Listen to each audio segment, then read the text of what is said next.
Hello guys, gagawa tayo ngayon ng avocado graham cake. Sundin nyo lang mga step na gagawin ko.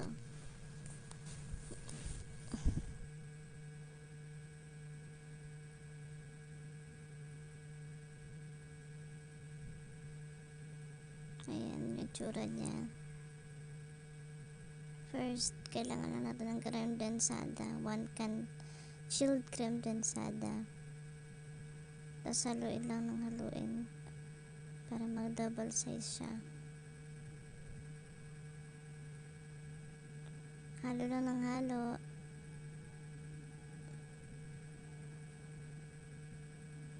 Hanggang sa mga ganyan ang consistency niya.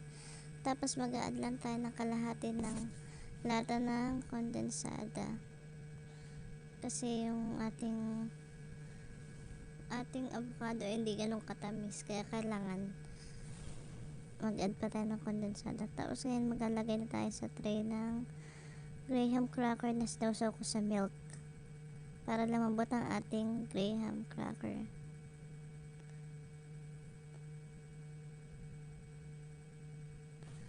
Tapos ito yung avocado.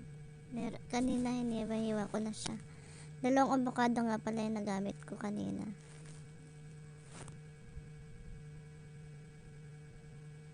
Yan, lagay lang natin pang first layer yan. Lagay natin yung mga avocado.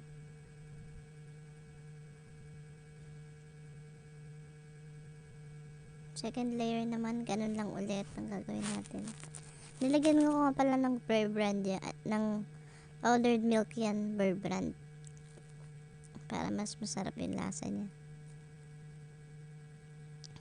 Yan ulit yung pangalawang layer natin. Last layer na yan. Add natin yung ating cream.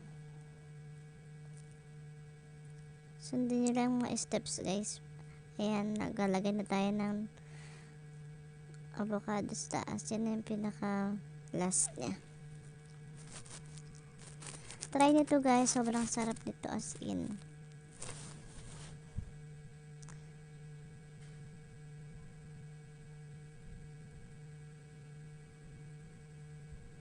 Yan. Yan yung ginamit kong powdered milk. Yan sa uli, medyo ko dahil natatakpan pala yung mga avocado na design kaya hindi ko na tinuloy. Yan, tikit na time na. Ilalagay nga pala to sa rep ng about 3 hours. Ito, matagal ko to na ilagay kasi sobrang tigas niya. Yan. Hirap siyang slice.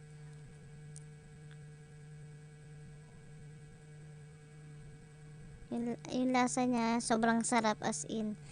Yung avocado nga lang niya, hindi siya ganun katamis. Pero tama lang dahil yung sarap na matamis-tamis mo yung ating creamer. Ating creme densada. Yan. Try nyo